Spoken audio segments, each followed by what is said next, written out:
Bienvenidos al canal de Anastasia Casachó. Hola, Anastasia. Hola, Olguita, y a la audiencia. Anastasia, has mencionado muchas veces que el rito del bautismo es un rito eclesiástico bastante complejo y ambiguo. Pero, si la gente decide bautizar a un niño, ¿a quiénes se puede elegir como padrinos? Hablemos de ello. ¿Qué normas hay que observar y qué presagios o señales podría haber durante el bautismo que son buenas o malas? Hablemos de ello. Hablemos de ello. Aún hay gente que pertenece al egregor eclesiástico. Es un hecho. Muchos creen que opino mal al respecto. Es su derecho de elección. No tengo opinión al respecto. Y sí, aún hay quienes se interesan que en nuestro país todavía bautizan a sus hijos y se asocian a este egregor. Así que seguramente les importará saber lo esencial, ¿verdad? Por ejemplo, el primer punto es a quién se elige como padrinos. Muy a menudo se elige a parientes. Bueno, del tipo, este es el tío o no sé, el primo y de paso que sea nuestro padrino. Esto está categóricamente prohibido por muchísimas razones. Todos nuestros parientes, los cercanos y lejanos primos, son personas con las que compartimos una conexión energética y kármica. De lo contrario, no seríamos parientes. De hecho, el alma, al encarnar, selecciona su entorno y es poco común que en ese entorno se encuentren personas que no son casuales o, mejor dicho, personas al azar, ¿verdad? Es decir, suelen ser personas con las que hay interconexiones, con las que en esta vida resolveremos asuntos energéticos. ¿Sabes? Las tías segundas, las primas y los primos, sí. Estaremos en constante comunicación con ellos y resolveremos, pues, nuestro karma. Al fin y al cabo, son nuestros hermanos y hermanas, ¿no?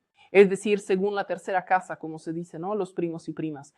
Y cuando encima le añades, por así decirlo, esa impronta energética y la persona también se convierte en tu padrino, se terminan mezclando el componente energético y el kármico. Al final, lo pierdes todo. Es decir, no abordarás ni un factor ni el otro, ¿entiendes? Lo más probable es que la relación con esa persona llegue a su fin o que sea sumamente tenue, en extremo frágil, lo que es una lástima.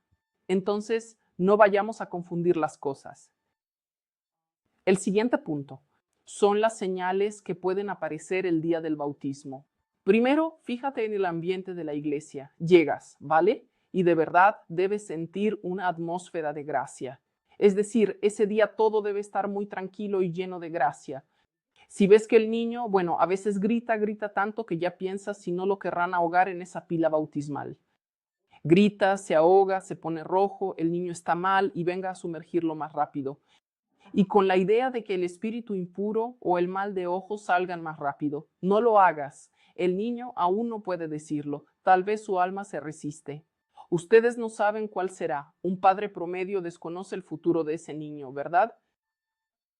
Quizás con el tiempo tenga que elegir otro egregor. Entonces tendrá que pasar por todo ese lío de la desbautización. Tal vez elija el egregor musulmán o tal vez no tenga ninguno. El niño debe estar tranquilo durante el bautismo. No debe. Bueno, hasta donde pueda, debe estar calmado. Miren si se altera, se enrojece o si se resiste. Fíjense en el agua de la pila. Quizás esto les parezca algo sobrenatural, mas si no es su camino, no es su egregor, el agua de la pila se enturbiará justo antes de que el infante sea sumergido. Sí, dará la impresión de que alguien le ha echado leche. No estará turbia, como si estuviera sucia, sino blanquecina, lechosa. Esa es una mala señal. Por lo tanto, el bautismo simplemente no es para esta alma.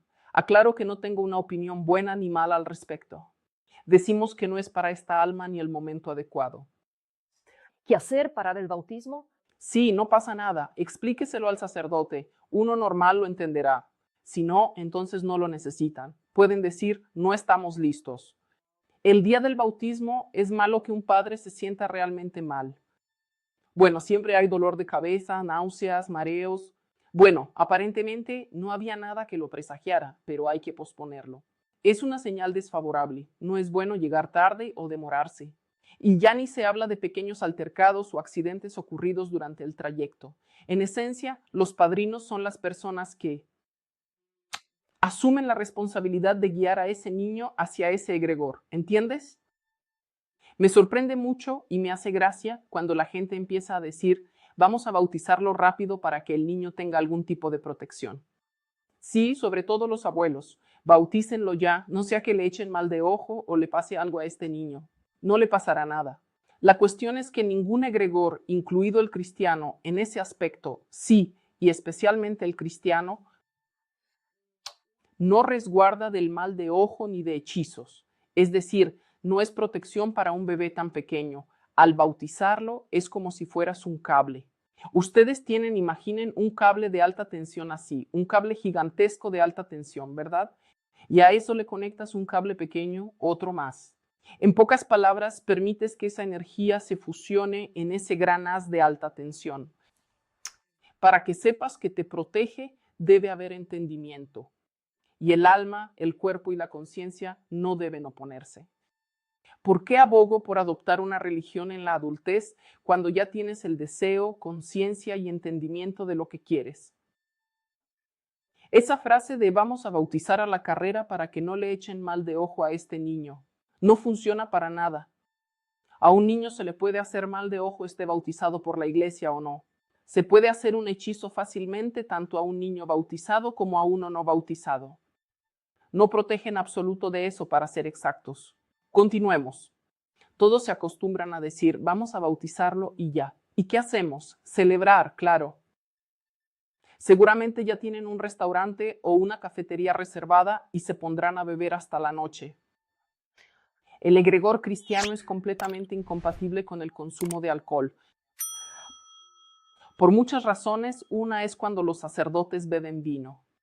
El alcohol participa en ciertos ritos de iglesia, ritos mágicos de iglesia, digámoslo así. Pero eso de este es mi ahijado, yo soy el padrino y venga, vamos a beber básicamente hasta el día siguiente. De esa manera, ustedes anulan este sacramento por completo, porque lo desvalorizan con esta acción. Simplemente deberían irse a sus casas. Ustedes ya cuentan con alguien que guiará a su hijo. Esta persona tiene una responsabilidad espiritual por su camino espiritual y también por su moralidad. Si algo ocurre a los padres, los padrinos, al menos en la antigüedad, cuando la mortalidad era alta y los padres morían jóvenes, asumían la responsabilidad. 45 años ya era una vejez profunda entonces. Los padrinos podían llevarse a ese niño y criarlo junto a sus propios hijos. Para eso es que deben estar. El siguiente punto son los regalos, que si el padrino debe regalarle un teléfono que le dure 10 años, que si es mi ahijada hay que hacerle regalos. No tiene nada que ver. La pertenencia del padrino al egregor cristiano no implica regalos, no tienen que dar nada. Entiendo que llegar sin regalos para el niño no es cómodo, ¿verdad? Pero la tradición de hay que regalar algo, no. Los padrinos deben estudiar con el niño los aspectos del egregor cristiano. Por extraño que suene, es así. Deben contarle de dónde vino, la historia del desarrollo del cristianismo, quiénes son los apóstoles, por qué existieron, quiénes son los discípulos de Cristo, qué predicaba Cristo, y no todo esto que pasa ahora. Quizás por eso el egregor cristiano no solo se debilitó, sino que fue anulado. Porque, vamos, reflexionen. ¿Cuándo fue la última vez que uno de los padrinos conversó con el niño acerca de algún aspecto espiritual? El padrino debe guiar al niño a su primera comunión. Él debe explicar la esencia misma, la parte mágica de la comunión, sí. ¿Qué es en realidad? Considerando que se trata de una conexión con la magia, el padrino debe explicar al niño la esencia misma de este proceso, ¿cierto? Y esto solo puede ser explicado normalmente a una persona madura. Dudo mucho que un niño de 3 o 4 años vaya a entender de qué le estás hablando. Vino el padrino, le trajo un chocolate y normalmente ahí es donde todo termina. Sí. Hay que tener en cuenta que en otros egregores no es así. Por ejemplo, tomemos el egregor musulmán. Me inclino a pensar que es de los egregores más fuertes, aunque sea por la cantidad de sus seguidores, ¿no? Allí todo es distinto y las personas siguen conscientemente muchas de estas tradiciones. Si una persona cree, siente protección, apoyo y avanza. Lamentablemente, en nuestra situación actual no ha ocurrido de esta manera. ¿Y qué ocurre, por ejemplo, si el niño deja de comunicarse con sus padrinos? Por ejemplo, si los padres discuten con los padrinos o estos se van y la relación se extingue, ¿afecta esto? Esto pasa en la mayoría de casos, si padrino y pariente son la misma persona. Sí, influye, pero de nuevo es algo que no se puede corregir. Aún no tenemos la conciencia para que, aunque se pelee, sienta real responsabilidad por el niño. Sí, vendrá igual. Luego, se pelearon, rompieron relaciones y se distanciaron. Por desgracia, la mayoría de las veces ocurre así. ¿Nunca te has preguntado por qué los países cristianos son los más pobres? Toma un mapa, observa cada país, fíjate en la religión predominante en cada uno y te darás cuenta de que todas las naciones cristianas son las más desfavorecidas, las más necesitadas y las más pobres. Esto se relaciona con el egregor de la religión principal del país. Cuanto más débil y desprotegida es la religión, más decadente es el país. Quienes lo entienden ya no tienen prisa con el bautismo. Pero de nuevo, para quien quiera hacerlo, al menos que siga estas normas y reglas, ¿no? Compórtense bien en la iglesia porque son rituales sacramentales, el egregor. ¿Crees que te has bautizado y que ese egregor te protege? No es verdad, el egregor te protegerá. Se activará al principio, ¿sí? Más activamente. Bueno, si te bautizaste en la edad adulta, para atraerte de alguna manera, porque necesita tu fe y energías sinceras. O sea, el egregor se nutre de fe y energía sincera. Si no existe y bautizan a un niño que no entiende nada, ¿la pila bautismal es una pesadilla para él? En esencia, sería meramente un alma adicional en esclavitud, nada más que eso. Cuando alcance la conciencia, no sabes lo que te dirá. Quizá quiera ser agnóstico. Eso puede ocurrir. ¿Y se puede rechazar ser padrino si te lo proponen? Debes rechazarlo si no te sientes preparado. Y aquí es donde empiezan las cosas. Una mujer no debería bautizar primero a una niña o su destino no se cumpliría, o debe bautizar al primer niño, él debe ser el ahijado. Presten más atención a la calidad de ustedes mismos. La calidad de cómo se desarrolla la vida espiritual de su ahijado, gracias a ustedes. Esto es lo más importante, y no si fue el primero un niño o una niña. ¿Con qué frecuencia los visitan? ¿De qué temas? A ver, ¿no van a reunirse para beber en exceso con los padres? Claro que sí. No es que visites al ahijado, le tires un par de kilos de caramelos para que se calle y ya está. O un juguete, ¿no? Por esta razón, esa energía no está presente, ¿comprenden? ¿Por qué el egregor cristiano se encuentra actualmente en declive? No existe esa energía verdadera. Prueben a decirle a un musulmán, eso es una chorrada, mejor comemos cerdo y nos emborrachamos, ¿verdad? Te van a mirar mal porque para ellos hay valores que son inquebrantables, ¿entienden? Puedes ser un musulmán o puedes no serlo. Ellos nunca obligan a nadie a nada. No existe esa insistencia de venga, únete a nosotros, únete, o si no, todos tus pecados se te vendrán encima. No. Así que, bueno, si quieren bautizar, bauticen, claro, pero al menos háganlo correctamente. Anastasia, ya no es un secreto para nadie que a las brujas y hechiceros les encanta hacer sus rituales oscuros en la iglesia. Pero hoy propongo que no hablemos de eso, sino de la magia en el propio cristianismo. ¿Qué es eso? ¿Son una especie de ritos? Los consideramos normales. Bueno, como cristianos, divinos, pero en realidad no lo son. ¿Cómo ha ocurrido esto? Bueno, en realidad nunca lo fueron. No es que haya pasado ahora, es que solo ahora estamos llegando a entenderlo. ¿No saben? Sí, nos enteramos. Bueno, hace un tiempo a ti y a mí, Olga, nos habrían quemado en la hoguera y ahí se habría acabado este programa. Pero en realidad yo creo que el saber no ocupa lugar. Así que hablemos hoy específicamente de los ritos principales en el cristianismo. Sí, es decir, esos ritos en los que se basa la propia cultura del cristianismo y cómo influyen en la persona y en su psique. Y para mí fue un descubrimiento, por ejemplo, pues no sabía que el mismo León Tolstoy, el 4 de abril de 1901, se dirigió al sínodo con una carta y una petición especial para que precisamente lo excomulgaran de la iglesia.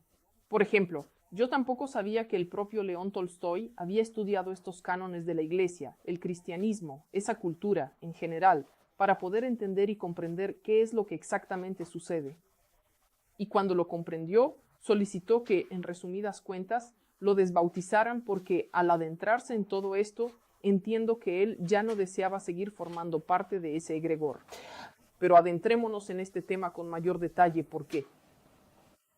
Ahora la gente se está alejando poco a poco del cristianismo. Conozco a muchas personas que ya han tomado su decisión, pero para que se pueda tomar una decisión es fundamental comprender de qué se trata. Así que démosle la información a la gente y que ellos decidan qué hacer.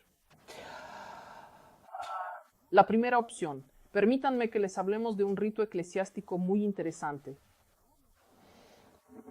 que se llama la comunión. En esencia, ¿qué es la comunión? Te dan a beber vino tinto y te dan un trozo de prosfora para comer. Y te dicen, coméis el cuerpo de Cristo, bebéis la sangre de Cristo. Existe un rito paralelo en la magia vudú, donde debes comerte un trozo del cuerpo, comer, así es, el cuerpo, no el pan, sino el cuerpo de tu enemigo asesinado y beber un sorbo de su sangre. Es decir, se cree que así le quitas la fuerza a tu enemigo, la cual pasa a ti y te fortaleces. Para las tribus africanas esto es normal. Pero, presten atención, lo que sucede en ese momento es una implantación astral mental. Es decir, comes el cuerpo y la sangre de una persona muerta, de Cristo, que fue crucificado, ¿no? De esta forma, en esencia, te estás vinculando y conectando con el egregor de la muerte. Para mí siempre fue una interrogante. ¿Cómo llevar consigo una cruz con una persona crucificada? Bueno, no es que. A mí esto siempre me ha puesto en alerta de alguna manera. No es el atributo más agradable, de ninguna forma. ¿Cómo se puede celebrar que a una persona le cortaran la cabeza? O sea, el 11 de septiembre, la fiesta de San Juan. Es decir, la iglesia misma va de la mano con la magia, y la mitad de los ritos que se hacen en la iglesia están dirigidos con exclusividad a obtener energía para su egregor. La energía que recibe la iglesia es de los feligreses, de los cristianos. El primer rito es la comunión. ¿Cuándo? Tú confiesas tus pecados, ¿verdad? Y justo en ese momento te dan tu primera comunión. Te asocian inmediatamente con la sangre y el vino, símbolo de sangre, el pan del cuerpo. Mucha gente, cuanta más fuerte el egregor, naturalmente. El segundo punto es el bautismo, cuando te bautizan. Bautismo, claro, a un niño. Automáticamente lo consagran al egregor del cristianismo de forma automática. Por eso no es casualidad que Jesucristo, pero no confundamos la vida de Jesucristo como figura histórica, ¿vale? Con lo que nuestra iglesia ha hecho con el cristianismo. Él mismo se bautizó a los 33 años, en una edad consciente. Pero cuando a un niño ya le quitan parte de esa energía vital, ¿no? Pues lógicamente. Y cuando ya se bautiza al niño de esta forma, la unción con el santo crisma, ¿verdad? Tiene lugar en ese momento cuando se le unta al niño con óleo en los ojos, la frente, las orejas, la boca, las manos. Es decir, le sellan sus centros vitales. ¿Qué ocurre en ese momento? A la persona la privan del derecho a elegir, a la creatividad, al libre albedrío y al pensamiento. O sea, a la persona le quitan el pensamiento. Fíjense que aquellos fanáticos que van a la iglesia simplemente van sin pensar. Van, hacen reverencias, compran velas, se quedan de pie. Es decir, son realmente ovejas. ¿Por qué? Porque les inculcaron el tercer punto de nuestra magnífica iglesia como pecaminosidad. Que todos son pecadores desde el principio, que todos ustedes son ovejas ante Dios, todos son hijos, siervos de Dios. ¿Entienden? O sea, la pecaminosidad original, que todos son pecadores por derecho de nacimiento y por lo tanto indignos de ser hijos, sino siervos de Dios, como máximo siervos u ovejas de Dios. Más o menos así es. Así tenemos la crismación, bautismo y pecaminosidad. Pero hay otro maravilloso ritual, la tonsura. Cuando se recorta una cruz en la cabeza, se toma el pelo, y se enrolla en una bola de cera. Se toma una vela de cera de la iglesia y durante el bautismo también se hace esto. Se cortan los pelitos de la cabeza del niño y se enrollan en la bola de cera. Pero en general también existe un ritual de involución mortal. Se hace en magia cuando se necesita el pelo de la víctima. Haces un ritual y enrollas una vela de cera, añadiéndole el pelo de la víctima. Es una involución para la muerte, enfermedad o lo que sea. Al pasar por esto, su iglesia obtiene acceso hacia ti, a tu propia energía. Cuando llegas, ya la llevas contigo de forma consciente. Existe otro ritual de iglesia, la boda religiosa. Es mi ritual preferido. De él se puede extraer la máxima energía. Primero, el intercambio de anillos por triplicado, bajo el egregor de la energía cristiana. Es decir, es un amarre consciente, solo que se realiza a través de la iglesia. Intercambiamos los anillos. Lo ideal es que el del marido sea de oro y el de la esposa de plata. O sea, el marido debe dominar a la esposa. La esposa debe ser, básicamente una esclava para el marido, obedecerle en todo. ¿Por qué la novia? ¿Nunca te preguntaste por qué un vestido largo y un velo? No, el velo es para el enraizamiento. Así te enraizan en la iglesia. La novia, su energía se enraiza por los chakras inferiores y una corona sobre su cabeza bloquea el centro superior. Y en el momento en que están sobre ustedes, sosteniendo esa corona, a veces la sostienen mucho, se reza en esos momentos. Oraciones. A ver, ¿han escuchado el texto de esas oraciones? Al principio no lo hacía, pero cuando lo hice, se me pusieron los pelos de punta. De esta forma se bloquean los centros superiores en una persona, tales como el Sahasrara, el Ajna y el Vishuddha, conectándote por completo al egregor del cristianismo. Así te son robados años de vida. Las personas que no contraen matrimonio eclesiástico viven más, y en el matrimonio también viven más.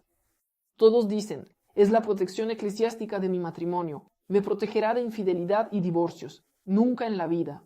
El matrimonio eclesiástico no los protegerá de los divorcios, ni tampoco de la infidelidad. Sí, son conceptos completamente diferentes. Y cuando creen que su matrimonio está protegido por la ceremonia eclesiástica, simplemente están entregando la energía de su matrimonio. Una vez más, dos personas la entregan conscientemente.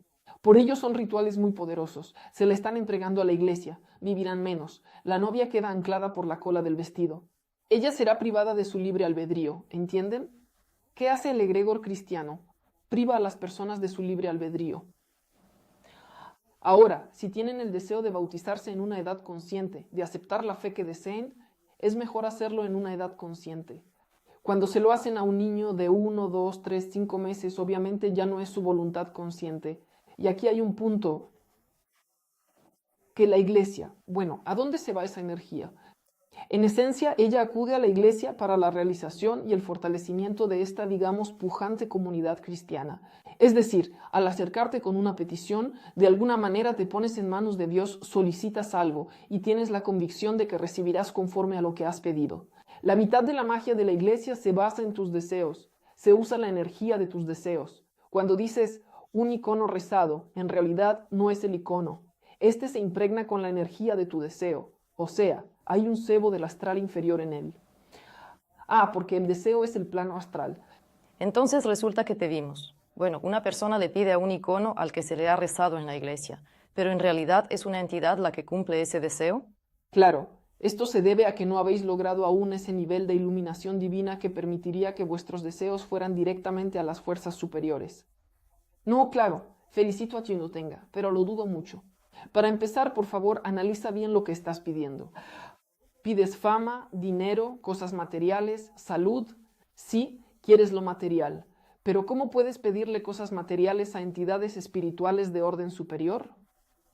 Solo piénsalo. Cuando te pongas a pensarlo, empezarás a reflexionar más. ¿Entiendes? Nuestro mundo es material. El mundo material no se halla bajo el dominio de fuerzas espirituales, sino de las fuerzas astrales inferiores. Lucifer mismo es el dueño del mundo material. El 666, que todos temen, no es tan terrible. Es el número del mundo material. El 6 es Venus, 2 triángulos, uno hacia abajo y otro hacia arriba. La estrella judía, por así decirlo, es la unión de lo material y lo espiritual en nuestro mundo. Por eso no es que Satanás sea malo, simplemente es el Dios del mundo material. Él es quien satisface todos tus anhelos mundanos. Que tu esposo vuelva, que tu amante te ame y te dé dinero, que tengas un buen empleo, que el dinero no te falte, que tu suegra deje de fastidiarte. Eso es lo material. Si quieres pedir algo espiritual, para empezar, eso no se hace en la iglesia. Y segundo, en ese caso, lo que pides son fuerzas espirituales. Razón. Mucha gente pide sabiduría en la iglesia. Sinceramente no he visto a nadie, aunque quizás a alguien sí. Pero vas a la iglesia y por alguna razón no se cumplen tus deseos. No es sorprendente. Vienes a un lugar material en un mundo material. Pides cosas materiales y crees ciegamente que te lo conceden los seres superiores. Ya sabes, arcángeles, ángeles y arcángeles. ¿Acaso no es absurdo? ¿Entiendes? Es decir, no hay bueno ni malo. Debes ser honesto contigo mismo, específicamente sobre el cristianismo.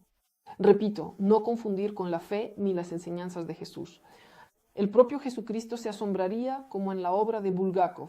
Temo que, como cita, de Yeshua Hanotsri, temo que mi enseñanza sea malinterpretada por muchos siglos más. De eso se trata esta historia. Así que piensen a dónde van y qué piden. Les aseguro, al entrar en una iglesia, tienen más chances de pescar algo malo que de deshacerse de ello. Y cuando pidan, al menos sean plenamente conscientes de que están pidiendo cosas materiales y comprendan que las entidades a cargo de los asuntos materiales les responderán. Pero esto no tiene absolutamente ninguna relación con la espiritualidad. Muchas gracias, Anastasia. Qué tema tan interesante. No sabía muchas cosas. Bueno, insisto una vez más, tengan cuidado con el matrimonio eclesiástico porque precisamente las parejas con matrimonio eclesiástico tienen más problemas en realidad. Otra pregunta sobre el matrimonio eclesiástico. ¿Por qué no pueden divorciarse si se casan por la iglesia? ¿No? Bueno, otra vez, porque entonces parece que se está profanando lo cristiano. ¿Cómo es posible que no se pueda hacer? Mira, se trata de la pecaminosidad, de esa sumisión. Te pega, debe, pero estamos en matrimonio eclesiástico y por eso no nos divorciamos. Naturalmente, sí es posible. Es decir, imagínate cuán profundamente se nos ha inculcado ideológicamente en el cerebro esta información de temor y miedo. Y solo, entiende que a la gente se la controla solo con miedo. Cuando una persona no siente miedo, pierde el control y la dirección de su psique. La iglesia está construida sobre el miedo. Pregúntate, ¿una gente espiritual iluminada, una estructura espiritual de luz, construiría cánones sobre el miedo? Es que de verdad, ¿cómo podría explicártelo? Este programa no tiene ningún carácter antirreligioso. Quiero llegar a la gente para que empiece a pensar. Eso es todo. Esa es la tarea principal. Simplemente piensen antes de hacer algo. Otra pregunta. Si una pareja unida por la iglesia se divorcia, ¿es necesario el desposorio? No, en esencia no. Es una pregunta común. Casi todos me preguntan, ¿cómo anulamos el matrimonio eclesiástico? ¿Se puede hacer el rito? Sí, se puede. Así comprobarán si los clérigos están en lo correcto. Ve con quien te casó por la iglesia y pregunta, ¿puede anular nuestro matrimonio eclesiástico? Quiero oír qué te dice. Esa es la primera opción. La segunda opción, si te niega, y claro que lo hará, es que debes comprender que el egregor cristiano es ahora tan frágil que tu matrimonio eclesiástico, en esencia, se sustenta en tu cuerpo energético solo gracias a tus pensamientos y temores respecto a dicha unión. Es decir, en realidad, ese rito es una mera burbuja de jabón. Y en cuanto te lo admitas a ti mismo, deja de funcionar como una burbuja de jabón. De acuerdo, muchas gracias.